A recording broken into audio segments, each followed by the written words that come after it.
economy collapsed fast. Why collapse fast? Because there is no preparation by the corporation. Why there is no preparation? Because in my thinking, there is no regulation. So that led that now we are having coronavirus. The first thing we see that the economy collapsed, and now they want to sacrifice the life of the people to save the economy. So allow me to present my case to you. I'm going to start a little bit about the economic philosophies and theories and concepts, and how the corporates work within that environment. We will talk in about 5 segments. The first one, we're going to talk about the different kind of systems, economic system available and being practiced. Then we'll talk about the corporate financial goals and aspirations. And then we need to have a conversation about the globalization and the integration of the economy. Of course, we want to utilize the 2008 recession experience because it was a hard experience, but I don't think we did get the lesson from it to protect us when coronavirus pandemic happened. So let's go to the first category. It is the economic system concepts. And as you see in the diagram, I want to set my timer to it. The economy before the Industrial Revolution, it was mainly focused on the land, and the wealth is the land. The revenue comes from the land, from the agriculture, from the crops. But after the revolution, the Industrial Revolution, then we have the manufacturing booming, and that required accumulation of capital. Capitalism system really focus on the creation of the wealth. And the creation of the wealth being started as individual, as family, and then become as a corporate, then become as a public identity that people can buy stocks in these corporates. The capitalism, of course, in its purity, does not exist today.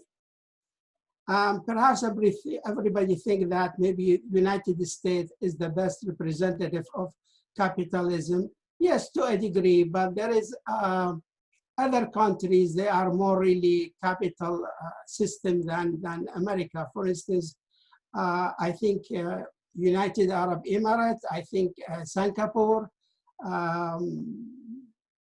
Hong Kong, if we consider it as independent country, they are more capitalist than United States. In the United States, because of there is so many activists, it did change. We live now in closer to a free market. Free market, the difference between a free market system from the capitalism, that there is some restrictions, that the government will interfere when it's needed in the economic and financial transactions. And also there is kind of, the government will try to give benefit to the people as well. For instance, we have, in our system, we have antitrust.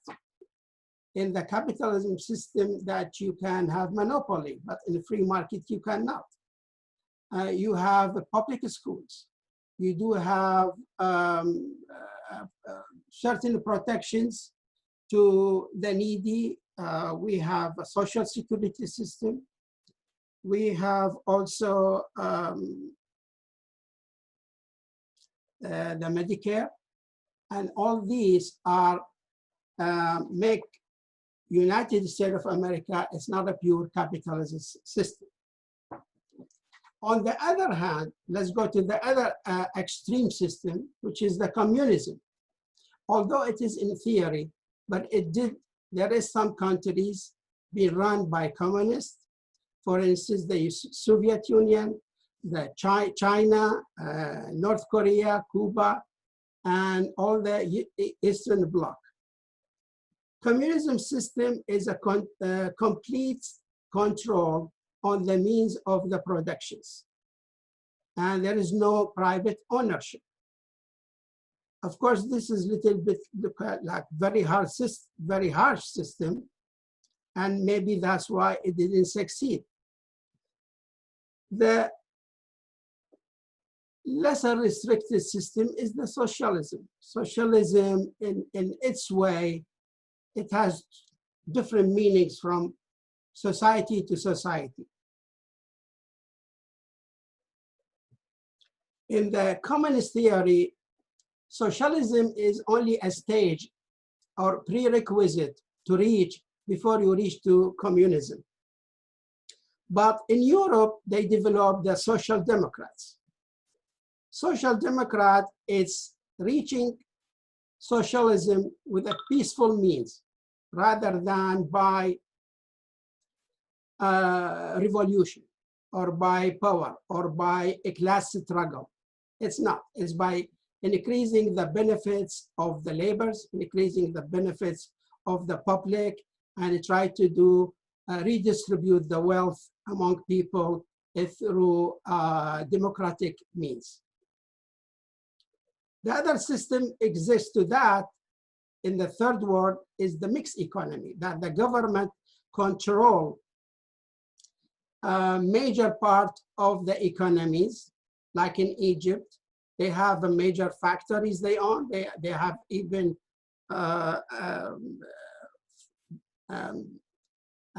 government farms, but they don't have democracy in the way that we have it in Europe. So that's a mixed economy. You have a public and you have a private sector. They both work, each one in their way to serve the public. There is something new. That's the one you see in the middle. Neoliberalism.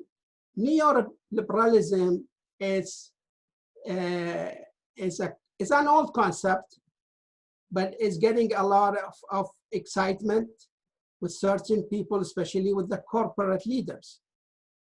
Neoliberalism, they work totally against social democrat and mixed economy.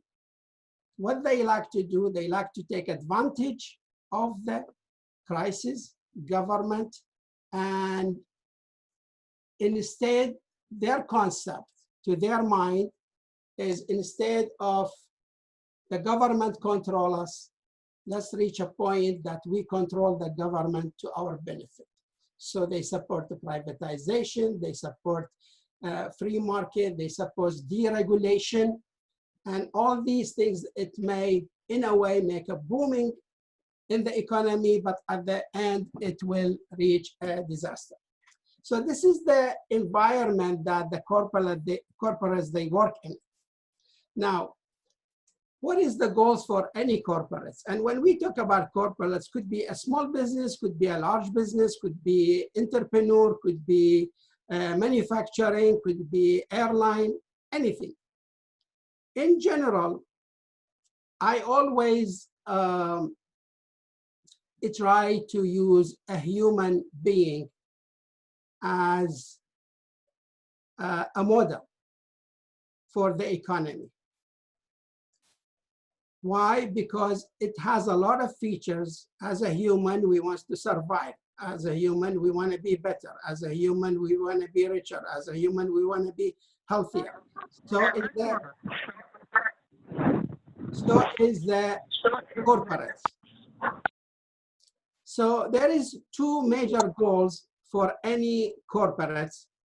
The first one is they have a healthy liquidity. Healthy liquidity means that they have the cash to pay their bills. And that cash to their bill, it has to be accounted for, that they have a budget and they have a healthy cash flow.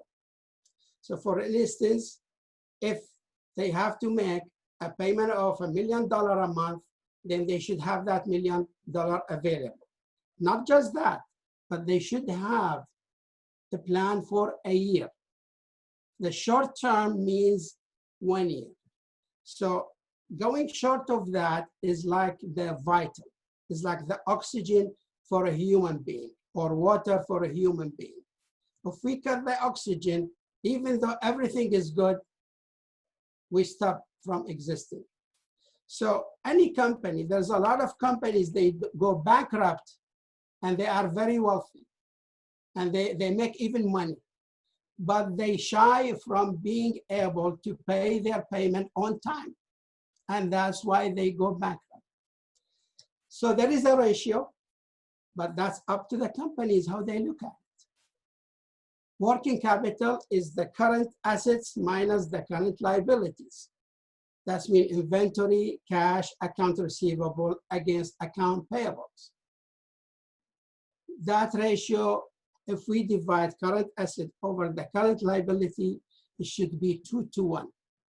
So that gives them a good security. If you are a banker, then you need to watch for that. The long-term goal for any companies, business, profit-oriented companies, these companies, there's two kinds of companies. There's a companies that are temporary and they are for good. If they don't have a sunset for their existence, they call them is a going concern, meaning they are born to stay forever.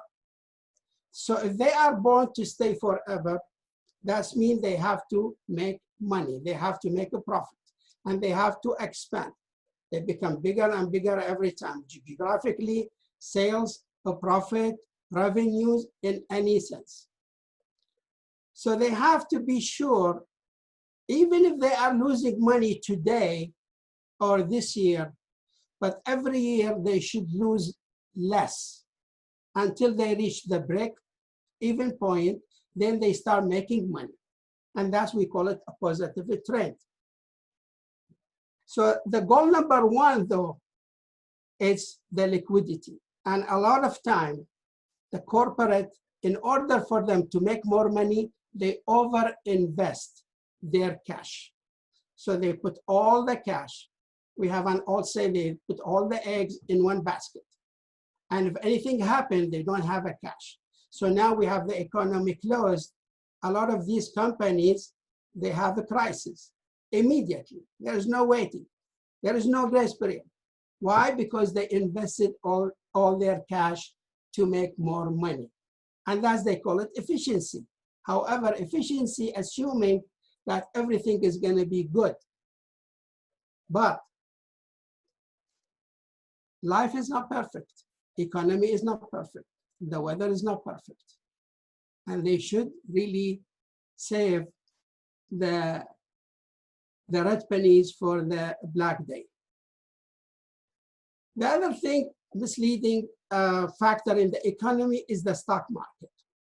The stock market is, in my opinion, it has a very deceiving, it's a deceiving indicator for the economy.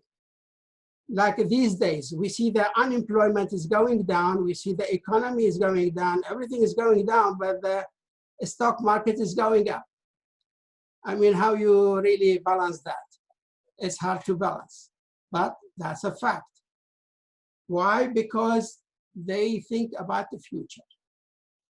They think they see a sign and they see a desire, political desire, that they're gonna open the economy, so they wanna invest in that.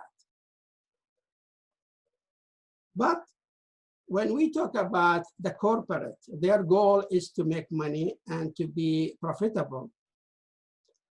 We cannot explain how could be a company like Tesla, it's not making money at all.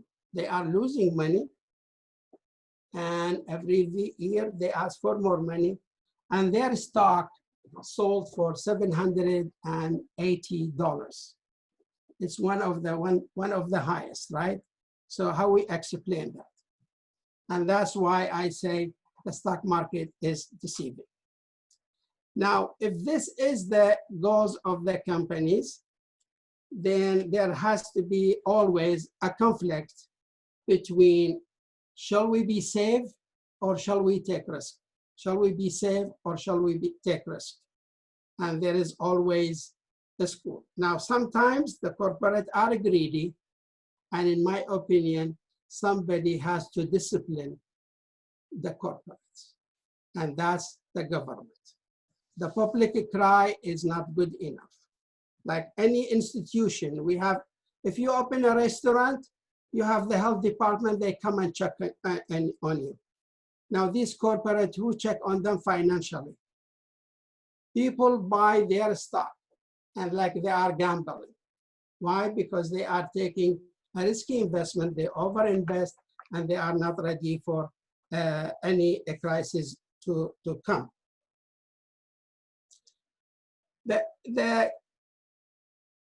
If we can go to how the economy, the international economy working now, and that's why these corporate are very ambitious, it's the globalization.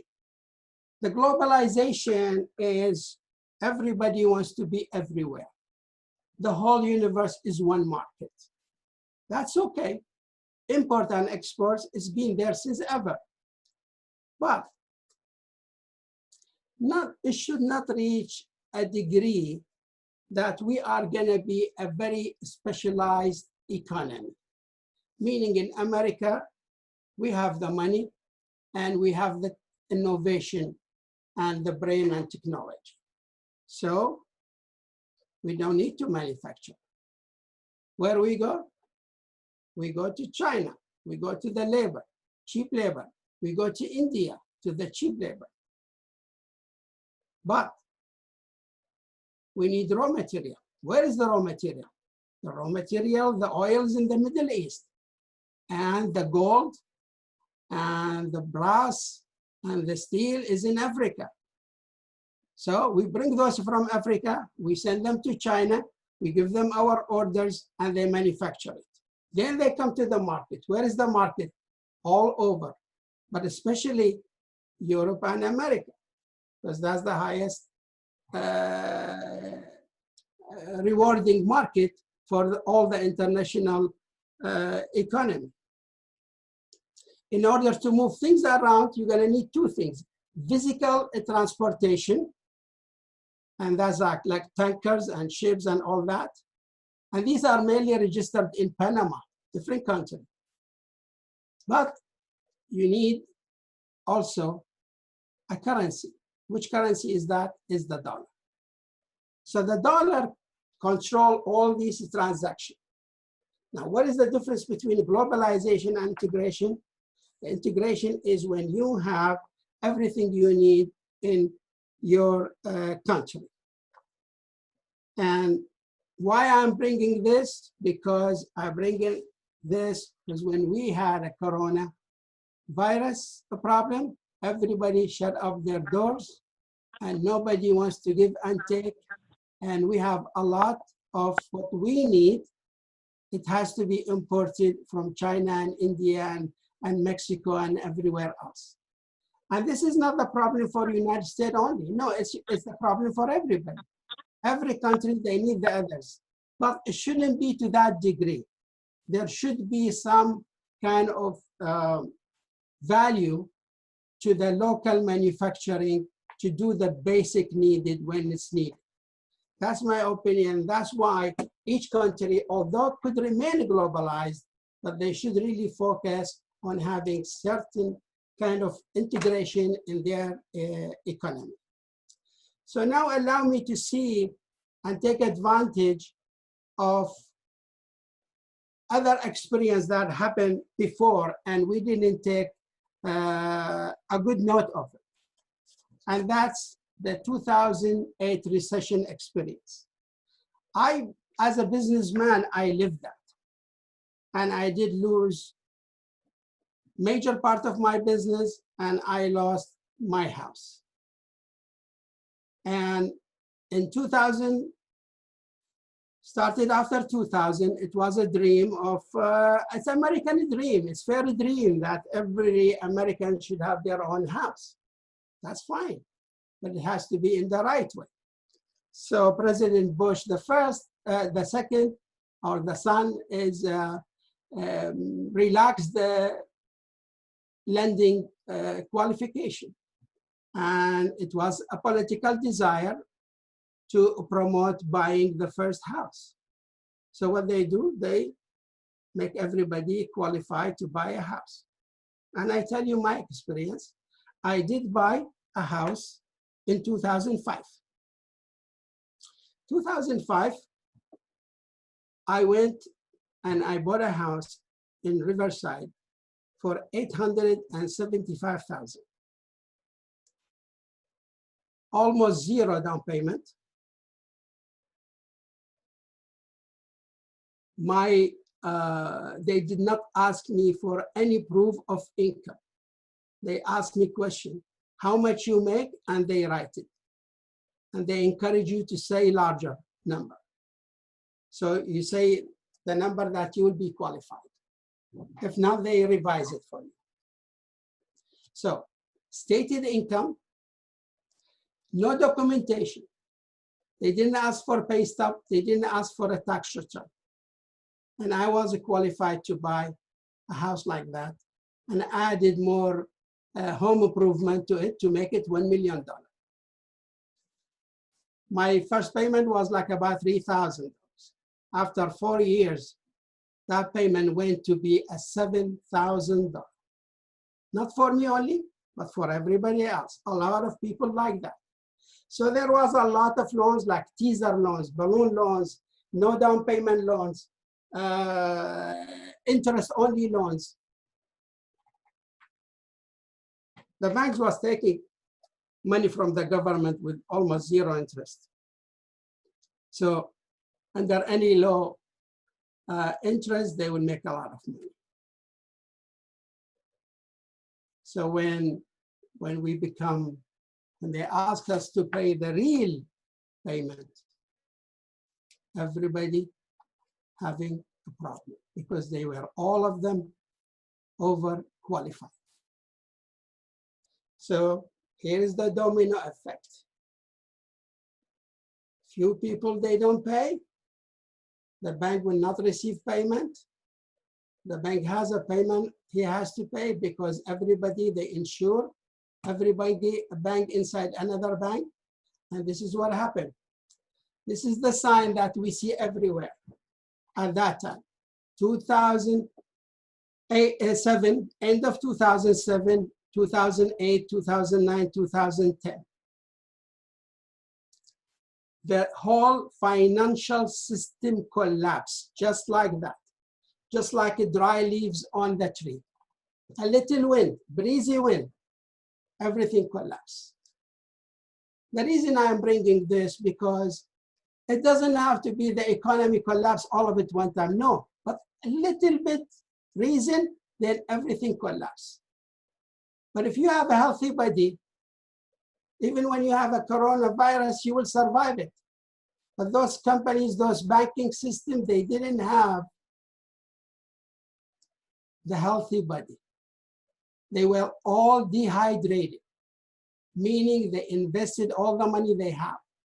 So when their clients, when the mortgagee didn't pay their mortgage, the bank stopped being able to make their own commitments. So where is the solution? We go to the taxpayers. We go to the working people who make a tax payment. We take their money and we salvage the corporate. Why we salvage the corporate? Because they are giving jobs to the people. And here they get you in that circle that you see it makes sense. You have to salvage the corporates because otherwise nobody will have a job. Well, if the corporates, they don't have people, then they don't have jobs too. But that's a blackmail. In my opinion, that's putting the society in a corner that they shouldn't be there. So when we came in after all these years, we supposedly learned that all these, everybody should be ready. In our,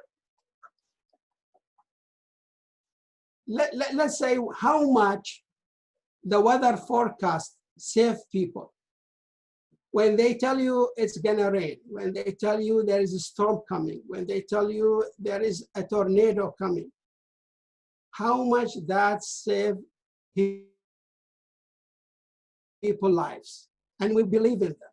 And there is a system for that. And I'm sure we have in many organizations, in the health sector, in the private and in the public, they do have that kind of forecast. And this is more related to the people's life. And I think that's why it should be even more important. Bill Gates talked about it 5 years ago. He didn't give it name, but he said this is something like that gonna happen 5 years ago. And Bill Gates, gentlemen, he's not like you and me. We are good people, but we are humble. Nobody will listen to us, fine. We are not gonna get mad. But a guy like Bill Gates, somebody should have listened to him, but they didn't. Okay, so it's fine, nobody listened to him. But then we are watching a movie, something happening in China. Wuhan, people are dying here and there. What's going on? Epidemic, what is it? Pandemic, what is it? It's Corona. It's COVID-19, they gave it name. People are dying fast. And we are watching like a movie. We don't think it's related to us. But then by the time we reach December, it's become reaching, should be known, this is gonna be a bigger problem.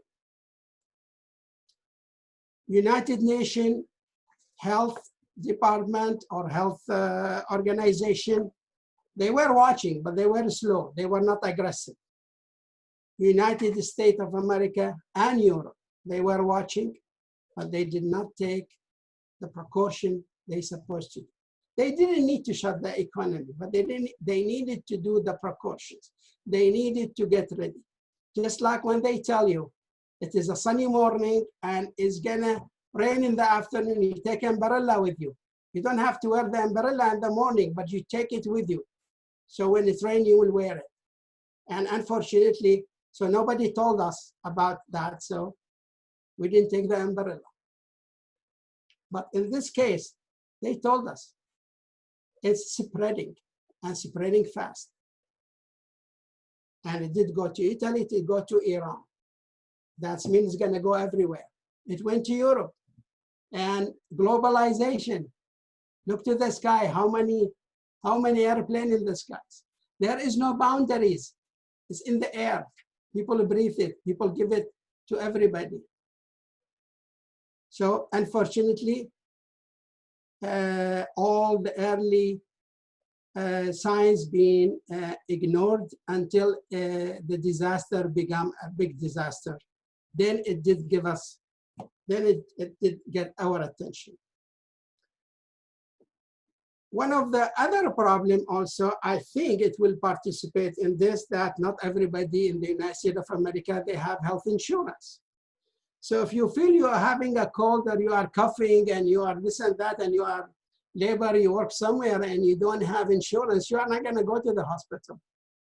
You don't wanna be sure what it is, whatever it is. But if you have insurance, maybe you will go. And if you have Corona and you didn't check yourself, most likely you gave it to a lot of people. And that's why I think if everybody has insurance, any kind of insurance, even if the minimum requirement, it will stop these epidemics way or another. So little bit of serious talk, gentlemen, but that's okay. Pardon me, but let's go through other section.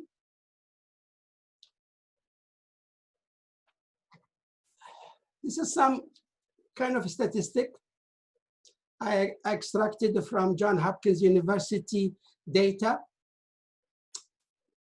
Focus on, if you look to the Belgium and UK, you see that the case fatality is very high, 15, 16%. Most of the time we will think this is because of they are aging population rather than a lack of their medical service, which is fine. That's mean maybe that's good because they must be having a good health care. That's why they live that long. However, those fatalities, there's no excuse for it. But let's focus on the one in the yellow, in the red and yellow, Iran, US, and China. And let's assume we have these numbers correct, like nobody is cheating, okay? I mean, let's assume there is transparency here, all right? Because even in US records, they are keep adjusting it. One thing come to the attention that the fatality case relate to fatalities almost the same between Iran, US, and China. Communist society, capitalist society, and society under siege. And they're almost having the same capacity of handling Corona. As a matter of fact, if we look to the column on the right, this one here, I'm gonna put the mouse on it. This is the ratio between the death to the population. And the United States has 22, while in Iran is 8%, while in China it's decimal. So that's mean it's very high in the United States. And that's something need to bring our attention to it. And of course, we are the largest number, 1.25 million. The death is the number one also, more than, as of now, it's 77,000. We need to revise that.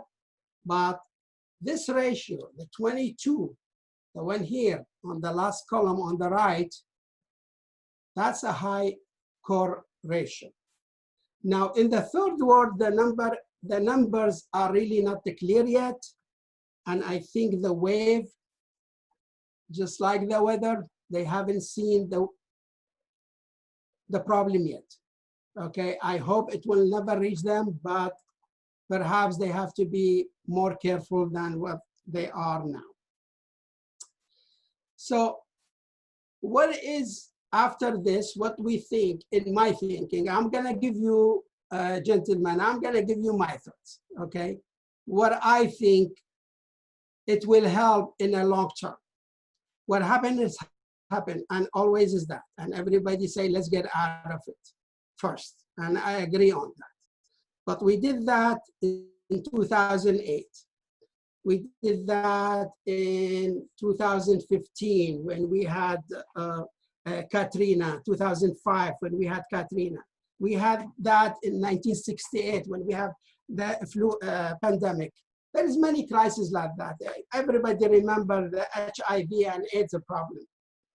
It killed 36 million people, the HIV.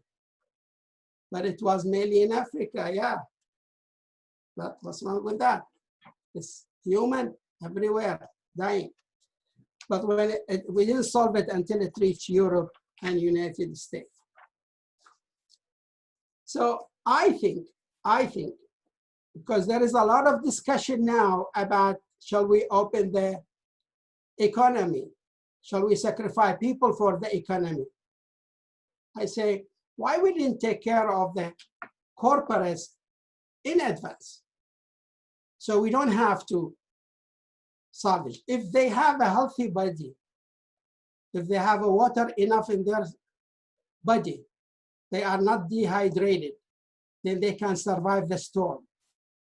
So I think, just like there is regulation to the financial institutions, to the banking system, there should be regulations to monitor the financial health of medium and large publicly owned corporations. Why? Because people invest money in it. Is the retiree, is the pension, is everybody investment, is everybody have a stake in it.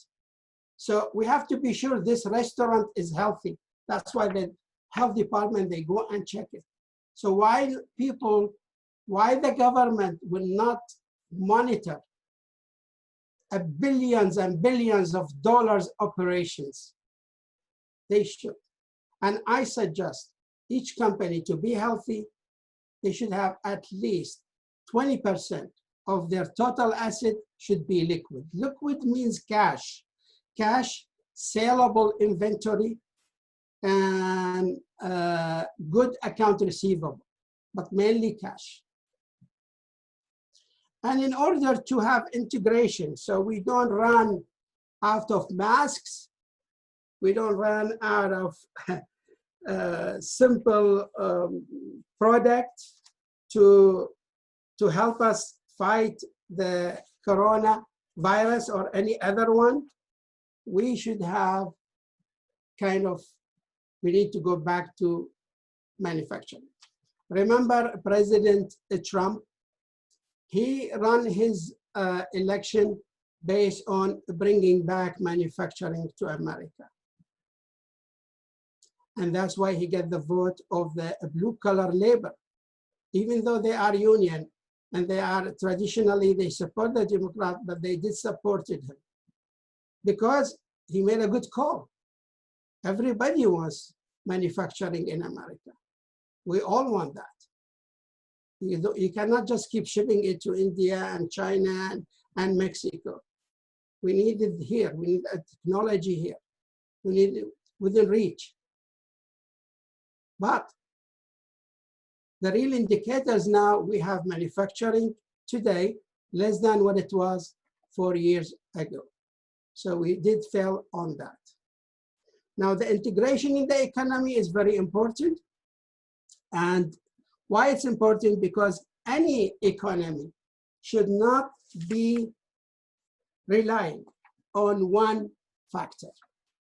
Of course, we are from Iraq, and we know that problem very well. Our economy rely on the crude oil, so is Saudi Arabia. So is a lot of countries. But guess what? Since I was in the first year in college, they keep telling us we need to diverse our investment. We cannot rely on the oil. We cannot rely on the oil. And we used to rely on it 70%. So instead of going to 60%, we went to 75. Then we went to 80, to 85, to 90. And let me scare you. Now we are relying 95% on the oil. That's not good. We don't have diversity. We don't have integration. We have to have manufacturing, we have to have agriculture, and we have to have a good part of everything that we can survive. And I'm gonna make a comment here. I bet you, when we're gonna get out of this, you will see the countries are under siege, like Iran, like Venezuela, like Syria, like maybe, who else? Under siege. All these countries, they are not gonna get hurt as much as the other countries because they already learned to live within their means, within what they have raw material, what they have equipment, what they have technology, and they become relying on their capacity and they develop it. The people who are depending on the others, like they are having a bigger problem. And in order to really not to worry about the people's health, we have to have, as a human right, a universal health care. Call it Medicare, call it universal health, call it public health, call it what you want to call it. But everybody even if you want it private, but everybody should have that private health, because it is, even if we want to think very much in a capitalism way, then I would say if my neighbor has no insurance and he gets sick and he gives me that sickness, then I want to be sure he has insurance. He has a cure. He has solution, because we're all in it together. So we cannot really sacrifice part of us for the sake of the others. We have, any nation, they have to think as a society. And we cannot really turn our head and we say, you know what, you know what, you know what? No, it's not. And I think something like this, when you see these numbers, it should scare us. This is the latest numbers. I want to just shock ourselves one more time. Coronavirus cases, that's in United States of America only. 1.3 million, 1.3. And it's not getting less, it's getting more. The death, almost over 77,000. 77,000. Imagine, more than Vietnam War, more than Iraq and Afghanistan and Vietnam War. That's a lot of people, a lot of people, a lot of families devastated by it. The unemployment rate now is 33 million persons, and each person is a family. And that they constitute 15% of the willing to work population. Of course, that's by the end of April. By now, I bet you, gentlemen, it is about 20%, and it's gonna get worse. They just put in the TV an hour ago. These are the companies, they are announcing a layoff. That's a sample of them. Big companies, General Electric, Uber, Airbnb, MGM Resorts. Vegas is gone. So all these companies, Cisco, imagine Cisco. They are United Airlines, and more coming. So yeah, we have to revive the economy. I totally agree with that. But why the economy died that fast, so we have to revive it? And that's to bring us to the discussion, and it's a very important discussion. When you have a crisis like this, and let's say the government say everybody needs to close for 2 months, why these employees, and remember the going concern concept, that these companies are supposed to live forever.